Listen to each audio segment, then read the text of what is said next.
In this example, we have an AC circuit containing a power supply and an inductor. And we know the inductance of the inductor is 0.6 millihenries. And the maximum voltage across the inductor is 15 volts. So remember, that's the maximum voltage, not the continuous voltage, because we're dealing with AC circuit here.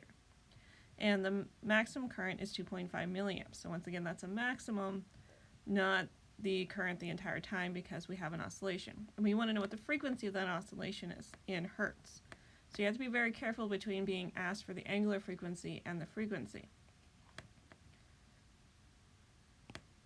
So since I know what the inductance is, and I know what the maximum voltage is, and I know what the maximum current is, I can use this relationship here, subbing in for what the inductive reactance is into this relationship to establish that 15 volts is going to equal our angular frequency times the inductance times the current.